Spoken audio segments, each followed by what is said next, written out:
You're listening to AI Prism from Seoul Economic Daily. 24 consecutive days of KOSPI foreign selling, the one holding above 1,500 per USD, looming ECB rate hikes against delayed Fed cuts, and massive passive flow estimates for the SpaceX IPO. Does this change my Korea weight, my currency hedge ratio, or my view on when long money flows reverse the foreign selling streak? It's Friday, June 12th. Here's why global investors are paying attention to Korea today. Right, the scale of capital moving in opposite directions right now is, honestly, it's pretty staggering. It really is. Let's look at the selling side first, because, wow. Yeah, so foreign investors sold over 1.4 trillion won, which is approximately 916 million USD, in Korean equities on Thursday alone. Just on Thursday. But then on the flip side, we have the Abu Dhabi Investment Authority. Right, the ADIA, managing over 1,700 trillion won, so approximately 1.11 trillion USD, arrives in Seoul next week for direct fund mandate discussions. Which is huge. I mean, think of it like an institutional anchor tenant committing to a long-term lease while, the panicking short-term renters flee the building. Yeah, that's exactly the dynamic. But as portfolio managers, you have to calculate if this committed structural force truly outweighs a severe 24-session selling streak. And it's tough, because the one closed at a painful 1,528.9 per USD on Thursday.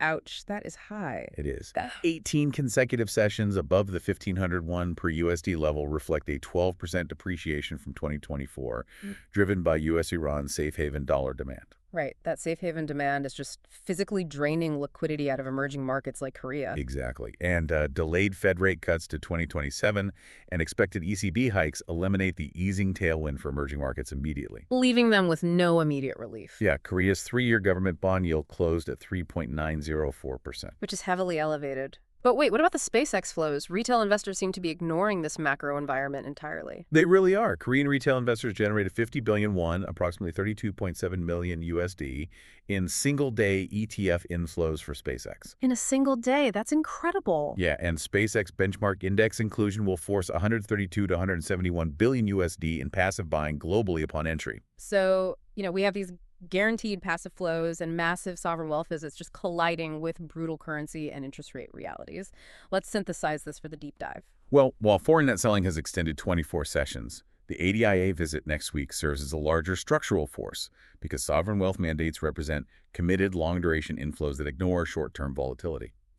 And for unhedged Korea exposure, the one at 1,528 per USD materially erodes equity returns, making currency stabilization a necessary precondition for the long money flows waiting at Korea's door. Ultimately, the key question for your hashtag KOSPI allocation is whether these ADIA-style sovereign inflows are large enough to offset the macro headwind of a synchronized global tightening cycle. I want to leave you with one final thought to mull over. Watch exactly who ADIA selects next week. Will it be a bank-affiliated manager signaling passive benchmark exposure, or an independent manager signaling a hunt for active Korea alpha? That's today's AI Prism. Global investors. This episode was produced with AI assistance based on Seoul Economic Daily reporting and reviewed by a human editor.